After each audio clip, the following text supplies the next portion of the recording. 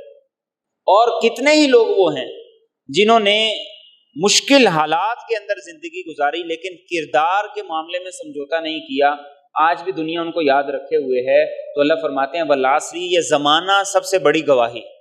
کتنے لوگ ایسے ہیں جن کے چاہنے والے، جن کے فین بہت زیادہ تھے، لیکن جب ان کے جنازے کا وقت آیا تو ان کے جنازے میں 200 لوگ بھی نہیں تھے، جن کے فالوور 2 ملین سے زیادہ تھے۔ کتنے کتنے نامور اس انسانی تاریخ میں ہر شعبے سے تعلق رکھنے والے، شعبے سے تعلق رکھنے والے، کرکٹ سے تعلق رکھنے والے، کاروبار سے تعلق رکھنے والے، ہمارے شہروں میں، ہمارے شہروں کے باہر ایسے ہیں جنہوں نے خود اپنے آپ کو موت کے پھندے لگایا اور خودکشی کر کے اپنی زندگی کا خاتمہ کیا۔ اللہ فرماتے ہیں والعصر، یہ زمانے کی قسم ہے، اس زمانے میں ساری گواہیاں موجود ہیں، تم دیکھ لو جس رویے کے ساتھ تم چل رہے ہو، اس رویے کو اپنانے والے تم پہلے نہیں، تم سے پہلے بہت سے لوگ۔ ان الانسان لفی خسر، فرمایا انسان یقیناً سارے کے سارے بالکل خسارے میں، نقصان میں۔ امام راضی فرماتے ہیں کہ اس آیت کی تفسیر مجھے سمجھ آئی کہ جس وقت میں بازار میں گیا تو ایک آدمی برف بیچ رہا تھا، اور برف بیچتے ہوئے یہ اعلان کر رہا تھا کہ اس آدمی پر رحم کرو جس کا سرمایہ پگھلا جا رہا۔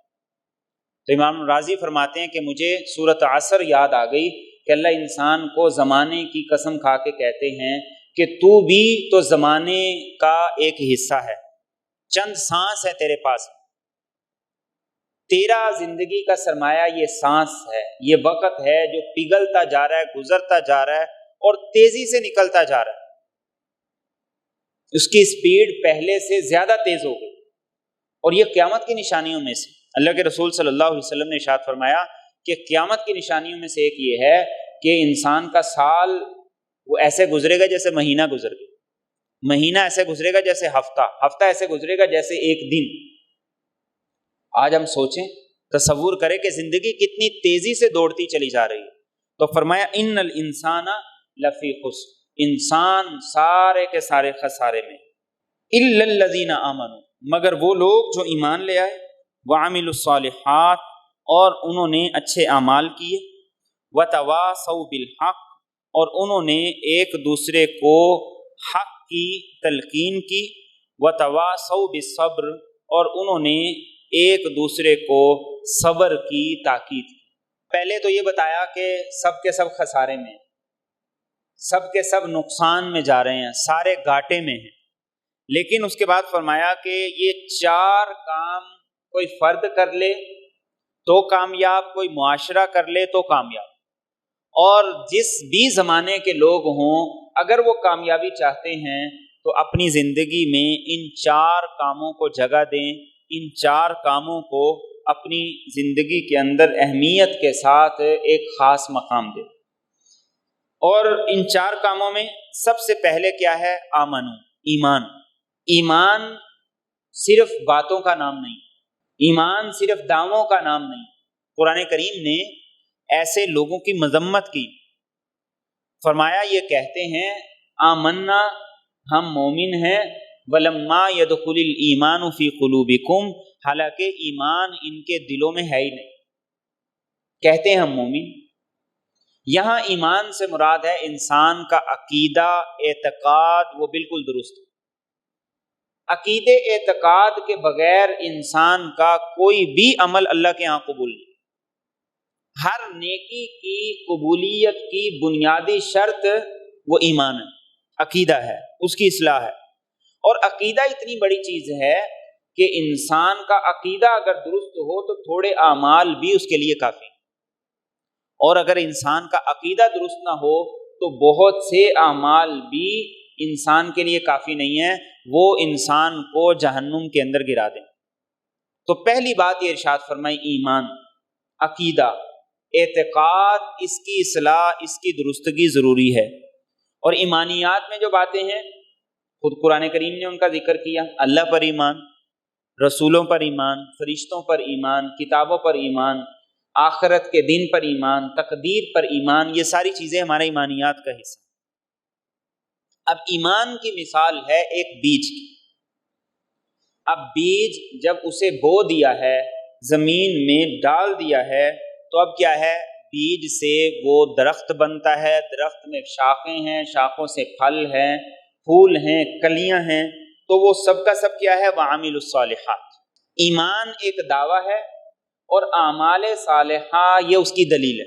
ایمان کا بیج اگر ہے تو پھر انسان کی زبان سے پتہ چلے کہ وہ مومن، پھر اس کے کاروبار سے پتہ چلے وہ مومن، اخلاق سے پتہ چلے کہ وہ مومن ہے، اس کے ہاتھوں سے پتہ چلے کہ وہ مومن ہے، اس کی سوچ سے پتہ چلے وہ مومن ہے، اس کی تنہائی سے پتہ چلے کہ وہ مومن ہے۔ اسی لیے اللہ کے رسول صلی اللہ علیہ وسلم نے احادیث میں واضح طور پر فرمایا، المسلم من سلم المسلمون من لسانہ ویدہ، فرمایا مسلمان وہی ہے جس کے زبان اور ہاتھ سے دوسرے محفوظ رہیں۔ یہ کیا ہے، ایمان کا اثر ہے، ایمان کے ثمرات ہیں، یہ ایمان کی شاخیں ہیں۔ تو ایمان کے بعد قرآن کریم نے کہیں بھی ایسا نہیں ہے کہ ایمان کا ذکر کیا اور نیک اعمال کا تذکرہ نہیں کیا۔ وعامل الصالحات، قرآن کریم بار بار ایمان اعمال صالحہ، ایمان اعمال صالحہ، یعنی اس کے بغیر مومن کی زندگی ادھوری ہے، نامکمل ہے۔ اب یہ دو چیزیں ہیں انسان کی اپنی ذات کی حد تک، ایمان اور اس کے ساتھ نیک اعمال۔ پھر نیک اعمال میں اللہ کے حقوق بھی ہیں، بندوں کے حقوق بھی ہیں۔ اگلی دو چیزیں ہیں کہ اس کے بعد پھر سوسائٹی اور معاشرہ کیسے بنے گا۔ دیکھیں، نیکی اکیلے کر لینا یہ آدھی نیکی ہے، یہ نیکی کا آدھا تصور ہے۔ اور جو انسان اپنی نیکی کو کافی سمجھے گا، ایک دن وہ نیکی میں سستی کا مظاہرہ کرے گا، عین ممکن ہے چھوڑ بھی دے، اور یہ بھی ممکن ہے کہ وہ بالکل ہی اس سے کنارہ کش ہو جائے۔ اور آج جس ماحول، جس معاشرے میں ہم ہیں، پہلی دو چیزیں تو کسی حد تک نظر آتی ہیں۔ اللہ کا فضل ہے، نماز پڑھنے والے بھی ہیں، روزہ رکھنے والے بھی ہیں، زکوٰۃ دینے والے بھی ہیں، حج کرنے والے بھی ہیں، خرچ کرنے والے بھی ہیں، اخلاق والے بھی ہیں، ساری خوبیوں والے موجود ہیں۔ لیکن دوسری دو چیزیں نہ ہونے کی وجہ سے نمازی کو نماز پڑھنے میں مشکل ہے، روزے دار کو روزہ رکھنے میں مشکل ہے، حج کرنے والے کو حج کرنے میں مشکل ہے، خرچ کرنے والے کو خرچ کرنے میں مشکل ہے، اور جس نے حلال کمانا ہے اس کے لیے حلال کمانا مشکل ہو گیا ہے، جس نے سیدھا چلنا ہے اس کے لیے صحیح چلنا مشکل ہو گیا ہے۔ اس کی وجہ کیا ہے؟ وجہ یہ ہے کہ ہر آدمی نے سوچا کہ میں نیک ہوں، میں دیندار ہوں، میری نیکی، میری دینداری میری ذات کی حد تک ہے، باقی دنیا جو مرضی کرے مجھے اس کی پرواہ نہیں۔ تو اللہ نے اگلی دو باتیں ارشاد فرمائی، فرمایا معاشرہ اس کی اصلاح وہ تب ہوگی جب یہ اگلی دو باتیں ہوں، سوسائٹی تب بنے گی، معاشرہ تب بنے گا۔ اور جب تک معاشرہ نہیں بنے گا تو نیک آدمی کی نیکی اپنی ذات تک محدود رہے گی، بلکہ وہ اپنے گھر تک محدود ہو جائے۔ اسی لیے بسا اوقات انسان کے ذہن میں آتا ہے کہ جب اس دنیا میں، اس زندگی میں انسان صحیح چل نہیں سکتا تو انسان سوچتا ہے کہ چھوڑ چھاڑ کے کہیں بھاگ ہی جائے، کہ جب انسان کو مجبوراً وہ راستے اختیار کرنے پڑتے ہیں جن راستوں سے بچنے کے لیے وہ ہمہ وقت کوشش لگا رہتا ہے۔ تو تیسری چیز ہے جو معاشرے اور سوسائٹی کو بنائے گی، فرمایا وَتَوَاصَوْا بِالْحَقِّ، ایک دوسرے کو حق بات کی تلقین اور وصیت۔ وصیت کے لفظ پہ سب سے پہلے ہم غور کریں، دو مرتبہ وصیت کا لفظ ہے۔ وصیت کا لفظ ہمارے اردو میں بھی استعمال ہوتا ہے۔ وصیت کا لفظ بولا جاتا ہے انسان کی زندگی کے وہ آخری بات، آخری کلمات، آخری جملے، آخری تحریر جس کی اس کی زندگی میں بڑی اہمیت ہوتی ہے، جس کے لیے وہ باقاعدہ طور پر وکیل کو بلا کے لکھوا بھی دیتا ہے، گواہ بھی بنا دیتا ہے، اور بسا اوقات اپنے جو قریبی رشتہ دار ہیں ان کو بلا کے کہتا بھی ہے، اور دین نے بھی اس کو بڑا اہم سمجھا۔ یہ ہے وصیت، کہ اس کی یہ بات زندگی کی ہر بات کی طرح نہیں ہے، بلکہ یہ اس سے مختلف ہے۔ یہاں وہ کسی کو دینے کا کہتا ہے، اس کی بات کو سنا جائے گا، یہاں وہ بات کرتا ہے کہ میں نے فلاں کا اتنا دینا ہے، اتنا حق دینا ہے، اس کی بات کو سنا جائے گا، اہمیت دی جائے گی۔ یہاں وہ یہ کہتا ہے کہ میں اپنی زندگی کے میں اپنے مال میں سے اتنا فلاں کے لیے وقف کرتا ہوں یا دیتا ہوں، اس کی اس بات پر غور کیا جائے گا۔ یہ ہے وصیت۔ اور وصیت کے بارے میں اللہ کے رسول صلی اللہ علیہ وسلم نے جو فرمایا، آپ نے ارشاد فرمایا کہ کوئی مسلمان ایسا نہیں ہونا چاہیے جس کی 2 راتیں گزر جائیں اور اس نے اپنی وصیت نہیں لکھی ہو۔ یہ اتنی اہم چیز ہے۔ آج کاروباری معاملات میں ہم لوگ اتنا الجھے ہوئے ہیں کہ ہمیں خود بسا اوقات پتہ نہیں ہوتا کہ ہمارے لین دین کے معاملات کس حد تک خراب ہو چکے۔ اب انسان اچانک دنیا سے چلا گیا، اب اس نے کس سے لینا ہے، کس کو دینا ہے، اس پر بہت سے جھگڑے، بہت سے اختلافات، اور ان اختلافات کا حل کس بات میں؟ وصیت، کہ آپ اپنی وصیت اپ ڈیٹ کرتے رہیں کہ اتنا لوگوں سے لینا ہے، اتنا لوگوں کو دینا، فلاں کا یہ حق ہے، فلاں کا یہ حق ہے، اور فلاں کا یہ حق۔ اور صحابہ کرام رضی اللہ تعالیٰ عنہ اجمعین صرف اپنے اس مال کے بارے میں نہیں، اپنی موت کے بارے میں بھی وصیت کر کے جایا کرتے۔ عمر بن عاص رضی اللہ تعالیٰ عنہ، آپ کے بارے میں آتا ہے کہ آپ نے وصیت کی تھی، آپ نے کہا تھا کہ میں جب مر جاؤں تو تدفین جلدی کرنا، اور میرے ساتھ آگ لے کر نہ جانا، اور جب مجھے دفن کر دیا جائے تو دفن کرنے کے بعد میری قبر پر اتنی دیر ٹھہرنا جتنی دیر میں اونٹ کو ذبح کر کے اس کا گوشت تقسیم کیا جاتا ہے، اور اس وقت رب کی طرف مشغول ہو جانا تاکہ میرے سے جو اس وقت سوال کیا جائے تو تمہاری باہر موجودگی کی وجہ سے مجھے ان سوالات کے جواب دینے آسان ہو جائے۔ صحابہ یہ وصیتیں کر کے جاتے، اور یہ ہماری زندگی میں بھی ہونا چاہیے۔ تو یہاں اللہ رب العزت نے لفظ استعمال کیا وصیت کا، کہ جس کے اندر پوری تاکید کا معنی پایا جاتا ہے، پورے اہتمام کا معنی پایا جاتا ہے، اور پورے خلوص کا معنی پایا جاتا ہے۔ تو کیا فرمایا؟ پہلا کام ہے ایک دوسرے کو حق بات کی تلقین، حقیقت کی تلقین۔ انسان کی زندگی اس کو 2 طرح سے شیطان خراب کرتا ہے۔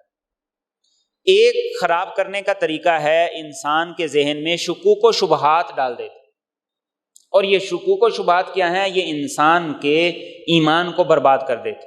اسی لیے پہلی بات ہے وَتَوَاصَوْا بِالْحَقِّ، ایک دوسرے کو حق بات کی تلقین کرو، اور شکوک و شبہات سے اپنے دین کو، اپنے ایمان کو بچاؤ۔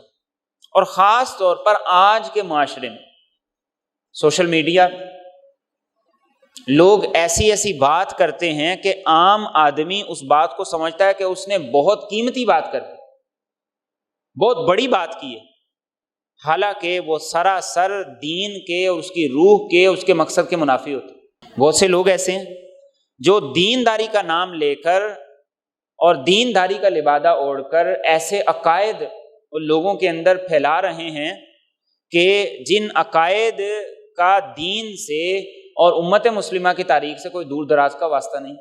تو یہ کیا ہے؟ وَتَوَاصَوْا بِالْحَقِّ، ایک دوسرے کو حق کی تلقین، تاکید، کہ ایمان پر ثابت قدمی کے ساتھ بغیر کسی شک و شبے کے انسان جمع رہے، ڈٹا رہے۔ اور دوسرا کیا فرمایا؟ وَتَوَاصَوْا بِالصَّبْرِ، آپ کسی کو حق بات کی تلقین کریں گے، تاکید کریں گے، اس کو اس کی طرف متوجہ کریں گے، تو یہ رویہ بھی آپ کے سامنے آئے گا کہ لوگ آپ کی بات کو سنیں گے ہی نہیں، آپ کی بات کو اہمیت نہیں دیں گے، آپ کی بات کو رد کر دیں گے، اور آپ کو مختلف طرح سے طعن و تشنیع کریں گے۔ تو فرمایا وَتَوَاصَوْا بِالصَّبْرِ، ایک دوسرے کو صبر کی تاکید کرنا، ایک دوسرے کو صبر کی تلقین کرنا، صبر کی تاکید کرنا، یہ بھی تم پر لازم۔ اور ان 2 چیزوں کے بغیر معاشرہ بن نہیں سکتا۔ آج ہمارا رویہ اس کے برعکس ہو گیا۔ پہلا تو ہم یہ کہتے ہیں کہ دوسرے آدمی کی زندگی ہے، جو چاہے کرے اور جیسا چاہے کرے۔ بسا اوقات ماں باپ بھی یہی کہتے ہیں کہ ٹھیک ہے، نہیں سمجھ رہا تو ایک دن ٹھوکریں کھا کے خود سمجھ جائے گا، ہمیں سر کھپانے کی ضرورت نہیں۔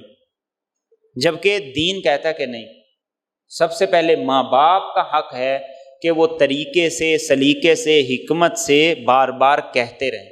عموماً ہمارا کہنے کا رویہ درست نہیں ہوتا۔ اصل خامی خرابی یہاں پر ہے، ہمارا کہنے کا رویہ درست نہیں ہوتا، کہنے کا انداز درست نہیں ہوتا، طریقہ درست نہیں ہوتا، وقت درست نہیں ہوتا۔ پہلی خامی یہ ہے جو پائی جاتی ہے، اور دوسری جو خامی ہمارے کہنے سننے میں پائی جاتی ہے وہ یہ ہے کہ ہم کہتے بھی ہیں، سنتے بھی ہیں، لیکن دعا نہیں کرتے۔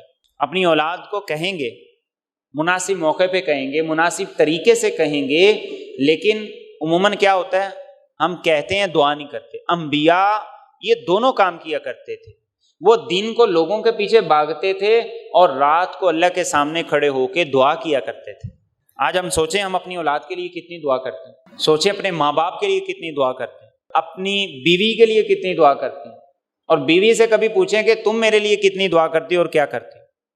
ماں باپ اولاد کے معاملے میں شاید کسی حد تک مثبت جواب آئے، بیوی کے معاملے میں دعا کرنے کا تو تصور شاید ہے ہی نہیں۔ تو اس معاملے میں ہمارا جواب عمومی طور پر نفی میں ہوگا۔ بیوی کی اصلاح تربیت کی ذمہ داری خاوند پر ہے۔ لڑائی میں، جھگڑے میں، اختلافات میں، طلاق تک نوبت آ جاتی ہے، لیکن ہمارا اس پہلو کی طرف دھیان ہی نہیں جاتا کہ ہم اللہ سے اس پہلو سے بھی مانگیں۔ دلوں کو بدلنے والا تو اللہ تعالیٰ ہے نا۔ ہم باقی معاملوں میں تو بھاگ دوڑ کرتے ہیں، لیکن اس معاملے میں اپنی جو ذمہ داری ہے اس کو ادا نہیں کر رہے ہو۔ تو دو باتیں معاشرے کی اصلاح کریں گے، حق بات کی ایک دوسرے کو تلقین، اور ایک دوسرے کو پھر صبر کی تلقین۔ قرآن کریم نے ذکر کیا ہے یہودیوں کا کہ اللہ نے انہیں منع کیا تھا ہفتے کے دن مچھلی کا شکار نہیں کرنا، انہوں نے بہانے سے، ہیلے سے شکار شروع کر دیا۔ قرآن کریم کا بیان یہ ہے کہ عذاب سے صرف وہی لوگ بچے تھے جو دوسروں کو منع کرتے تھے، باقی ساری قوم پر اللہ کا عذاب آیا۔ ایک اور موقع پہ قرآن کریم نے کہا لعن الذین کفروا من بنی اسرائیل علی لسان داود وعیسی ابن مریم ذالک بما عصوا وکانوا یعتدون۔ داؤد علیہ السلام اور عیسیٰ علیہ السلام کی زبان سے ان پر لعنت کی گئی۔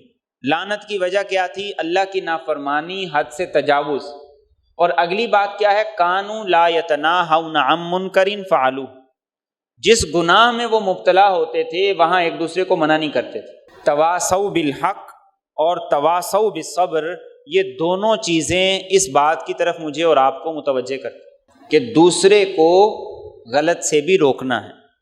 اور کچھ عرصہ پہلے ہمارے معاشرے میں یہ رواج تھا کہ کوئی بھی اگر غلط کرتا تھا تو لوگ اس کو کہتے تھے، منع کرتے تھے، روکتے تھے، اس کے بڑوں کو بتایا کرتے تھے، اور وہ بھی شکر گزار ہوا کرتے تھے۔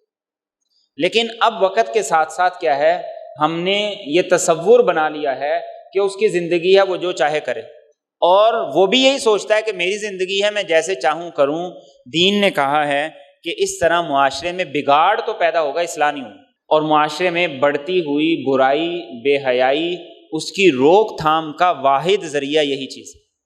نیکی کا حکم کرو اور برائی سے منع کرو، اور لوگوں کو برائی کی طرف جانے سے روکو۔ اور جو دوسری بات ہے وَتَوَاصَوْا بِالصَّبْرِ، ایک دوسرے کو صبر کی تلقین۔ یہ جو صبر کی تلقین ہے اس کا مفہوم بڑا وسیع ہے۔ نیک اعمال پر ثابت قدمی انسان کے لیے ضروری۔ اب انسان نیک اعمال میں سستی کا مظاہرہ کر رہا ہے تو اس کے اندر چستی کب آئے گی؟ جب دوسرا اس کو تھپکی دے گا اور دوسرا اس کو متوجہ کرے گا۔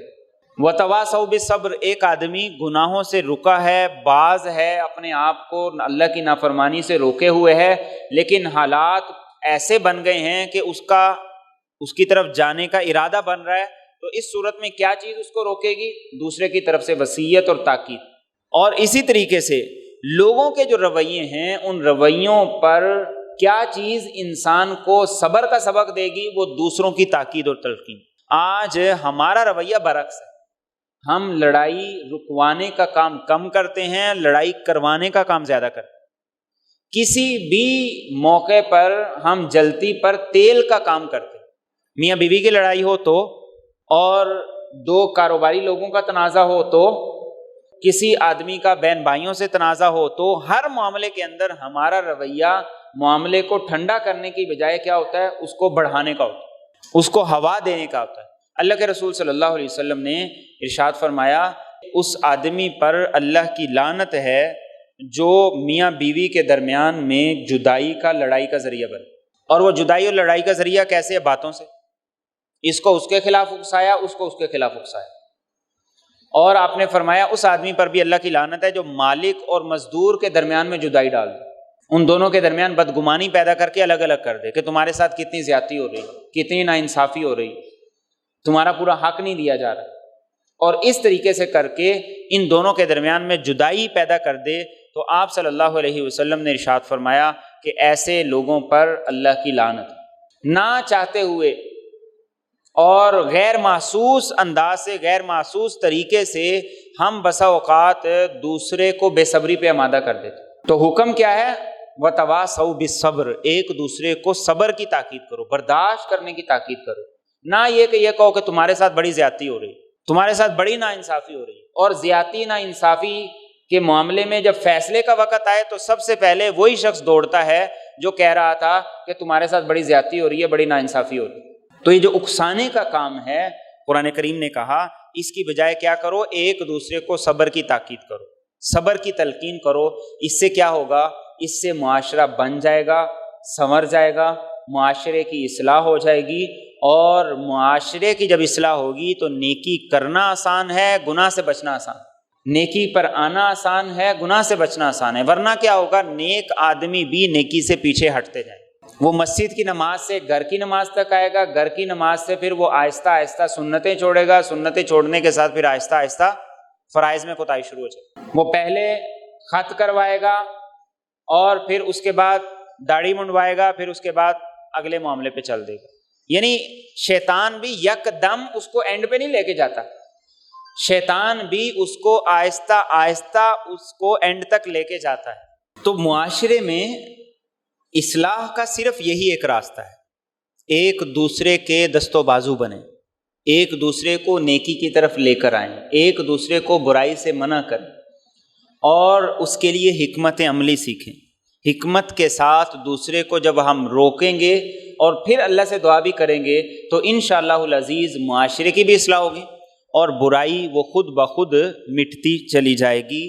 کسی نے بڑی خوبصورت بات یہ کی ہے کہ معاشرے میں برائی کی وجہ برے لوگ نہیں ہیں، بلکہ معاشرے میں برائی کی وجہ یہ ہے کہ نیک لوگ، اچھے لوگ برائی کو دیکھتے ہیں اور آنکھیں بند کر کے چل دیتے، تو برائی کرنے والے کو کیا ہوتے؟ جرت ہو جاتی کہ مجھے تو کوئی روک نہیں سکتا، مجھے تو کوئی پوچھ نہیں سکتا، اور مجھے کسی کو جواب نہیں دینا ہے۔ تو اس وجہ سے معاشرے میں پھر برائی بڑھتے بڑھتے یہاں تک بڑھتی ہے کہ انسان کے لیے خود عمل کرنا مشکل ہو جاتا ہے۔